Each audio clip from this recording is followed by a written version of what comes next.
many of you all have felt busy in the past week? Raise your hands. Okay.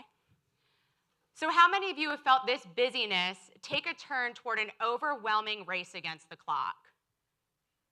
Yeah, right? So to say I can relate to you all is a vast understatement. Something that I've constantly battled throughout my life is this nagging voice in the back of my mind that's telling me I'm not doing enough. Throughout my time in college and in my graduate school experience, I always felt like there was more I should be doing.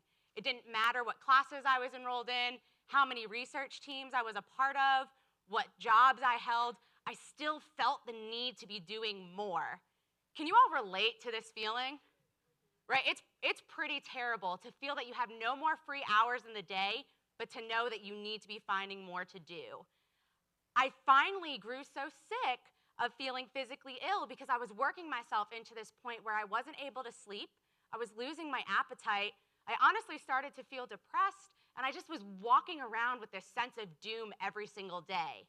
This nagging voice that was in the back of my mind started to grow teeth and take a hold of my life in an incredibly negative way.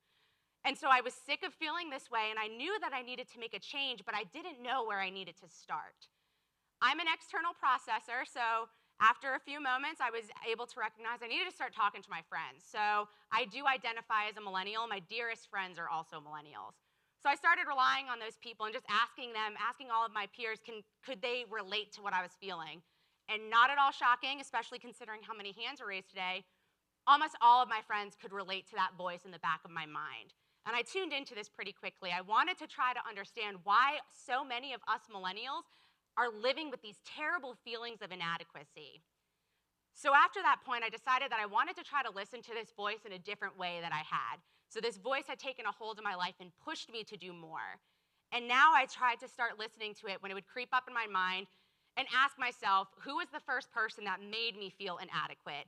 When was the first time in the first moment that I started telling myself, Gabby, you're not doing enough, you're being too lazy, let's get up and get going? And these moments of reflection really forced me to wrestle with some painful moments from my past, moments where my family members and my teachers didn't believe in me and were doubting that if I was going to be able to overcome the obstacles in front of me. So while I was in graduate school, I was very lucky to have a supervisor whose name was Dana. And Dana would allow me to sit in her office for hours on end and just process through anything that was on my mind. So I would talk to Dana about these feelings of doubt and shame and this voice that was in the back of my mind. And Dana had the pleasure of being my supervisor, so she knew what grades I was getting. She saw my teaching evaluations for my graduate assistantship, and she knew that I was excelling in every role I was taking, but she couldn't understand why I wasn't able to feel satisfied with everything that I was achieving. And so finally, one day, Dana shifted our conversation. We had had many of these talks, and she asked me if I realized that I was an imposter. And so I want to pause for a moment, and I want to ask the room, how many of you all have heard of the phrase imposter syndrome? All right, so we're going to do some learning today. So imposter syndrome is a term that was coined in the late 1970s by two psychologists. And what imposter syndrome is it's this phenomenon of adults that are high achieving, who are not able to internalize their own success because they are moving through the world living in fear of being identified as a fraud. So they are waiting for somebody to come up to them and say, you have not earned any success you have been given, and it is time for you to step aside. And I had studied imposter syndrome throughout my graduate school experience. My master's is in higher education and student affairs, and I worked with extremely marginalized student populations. And so some of the groups that I worked with were low-income students, first-generation college students, students of color, and women. And these four populations are more likely to experience imposter syndrome because they are forced to work harder than their peers at times to achieve the same successes. Now, I consider myself a self-aware person, and I'd studied imposter syndrome, but I had never taken the step to connect the dots that I myself was living life as an imposter. So when Dana told me this, my whole world just changed. My whole worldview was shifted because I started to recognize that this voice that was existing, that was telling me I was inadequate, wasn't my own. It wasn't a voice I had created. And at first this was scary, but then I tried to shift it into a form of empowerment because I recognized that if I didn't create this voice, then I could work at trying to undo it. So once you recognize that there's something you need to work on, first step for me is going back to some self-reflection. So I really tried to tune into this voice, and I wanted to understand what were my experiences that caused this voice to grow its teeth. And through that reflection, I was able to identify two sources. So the first one for me was these internalized messages of shame that I heard all throughout my childhood that I spoke to a little bit. So at 17 years old, I lost my father after he struggled with a narcotics addiction for more than 30 years. And so there's a lot of research out there that tells us that the children of addicts are more likely to develop addictions of their own. My brother and I grew up with an entirely different set of scrutiny put upon us than any of our friends, any of our cousins. And there was eyes watching us all around, essentially waiting for one of us to mess up and develop our own addictions and go down the wrong path. So these research claims are entirely problematic and deserve their own TED Talk topic. But for me, these messages of shame took a hold of my life in a way I had never recognized until I was in graduate school. I internalized these messages of shame, and even still to this day, even though I've done some work now, I still struggle with feeling like that teenager that everybody's waiting to mess up. And so if any of you all can resonate with that idea of, I'm telling myself I'm inadequate, but I don't understand why, I bet you if you take a moment and start listening to your voice, you're going to be able to identify a point in your childhood where somebody did, in fact, tell you you were not good enough and that you started to internalize that message. But I told you all there was two sources for how my voice grew its teeth. So that was only one of them. So that was just one beast identified. So the next one for me is truly just trying to be a 20-something in this incredibly social world that we live in. Social media is a great gift because if you are living away from your loved ones, you're able to connect with those folks in meaningful manners, even when you're not physically present. What social media has also done for those of us that are living with imposter syndrome and comparing ourselves for not doing enough, it's created this 24/7 platform and dozens of applications on our phone where we can go and look and say, well, I'm not getting the promotions that person's getting. My home doesn't look as nice as that person's. Why don't I seem to have as large or as meaningful as a group of friends as all these other people? Us imposters, we're already doing that on a daily basis. Now we just have these electronic tools that allow us to do so.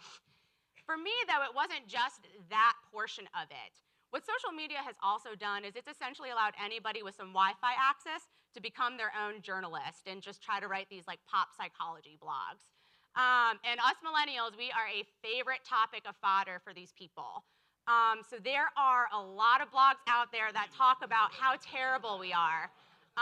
There's some of the favorite topics are we're lazy, we're aloof, we're self-centered, narcissistic, we're killing the economy, you name it, it's out there.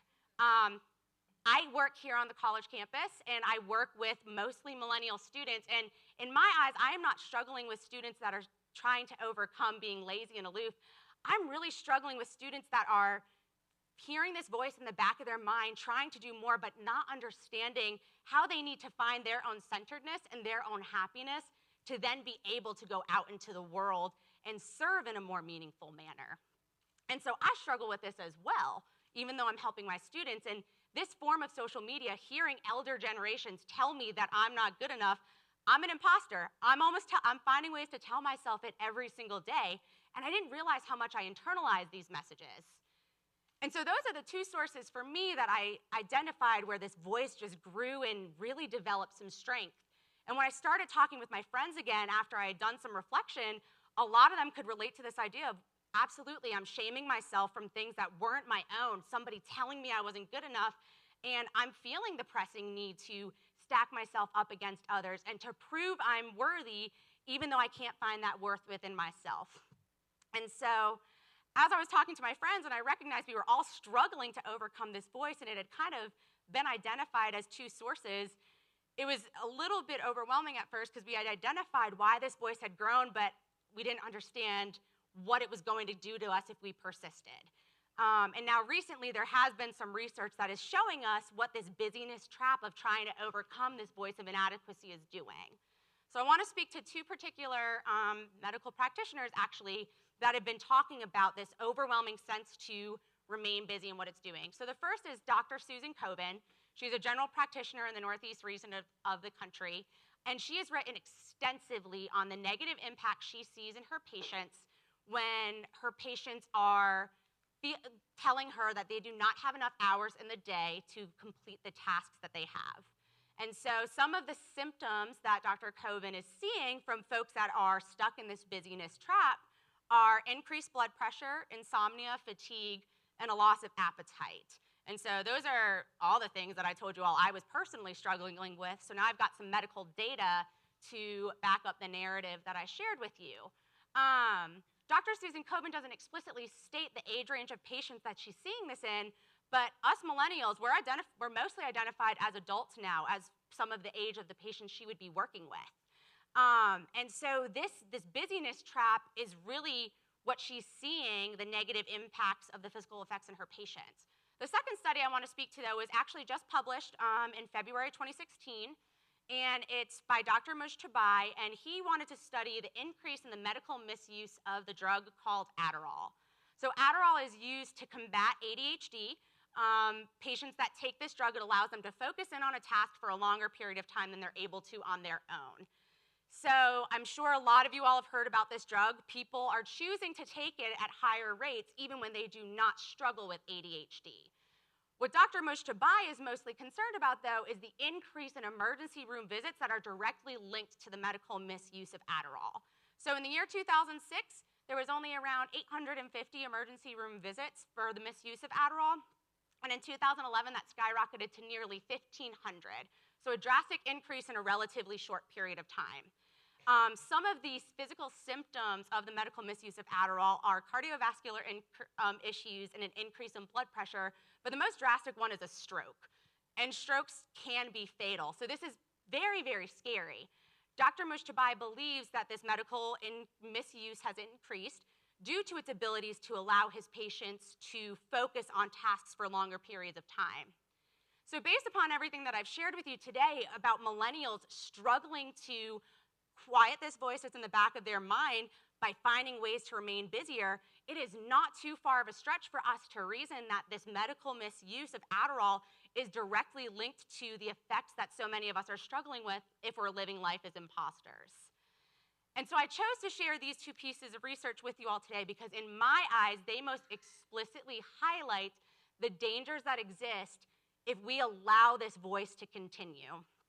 And so I shared with you all today my personal narrative of how physically ill I was feeling while I wasn't able to quiet this voice before I took some time to listen to it.